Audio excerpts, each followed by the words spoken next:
The Senate Intelligence Committee discussed the treatment of Iraqi prisoners during a closed session yesterday afternoon. Afterwards, the chairman and ranking member briefly talked to reporters. I have a statement to make. The Intelligence Committee has focused on the role, as of this afternoon, if any of the intelligence personnel and abuses at the prison, Abu Ghraib. So far, there appears to be no evidence of intelligence personnel that directed any of the abuses, but the investigation does continue to date, and the investigation is open. I want to emphasize that Americans in Iraq are making great sacrifices for us every day.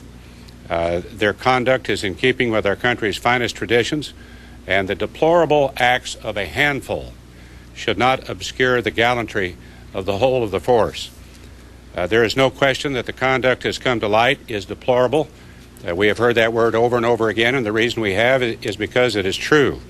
From what I have heard, it appears to be a failure of judgment, a failure of discipline, and a failure of leadership. Every troop knows or should know what is expected of them. In fact, the strongest expressions of disgust about these episodes have come from our country's most distinguished soldiers. While the executive branch inquiry must run its course, and it is not done, we intend to remain very much engaged. We all share the same goal, and that is to ensure that this type of conduct stops for good. I yield to my distinguished Vice Chairman, Senator Rockefeller. And I will have a statement, and I have to say that I don't think either of us are going to take questions because we've got to go vote, and I'm not sure we take them in any event at this point.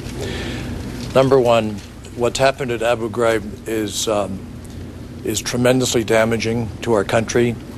It's damaging to the morale of our troops. It's damaging to the safety of our troops in Iraq and elsewhere, and Afghanistan and other places. And it's also, in my judgment, increases the damage of danger to the United States of America. Number one. Number two, the Department of Defense clearly has failed to properly inform Congress about the Army's investigation into these deplorable acts before it became public. That is one we do not have our hands around yet, but it appears to be the case, and it is incomprehensible to me. Thirdly, both the Department of the Defense and the CIA have not completed their respective investigations. Indeed, they're very, very much ongoing into whether Army, military police, and contractor personnel at Abu Ghraib were acting at the direction of their superiors or acting on their own volition in carrying out these abuses.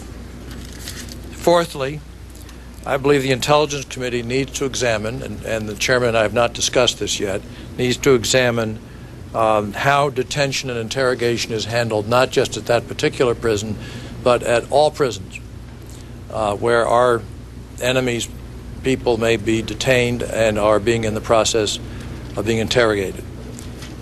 We have a lot to learn. This was just the first hearing.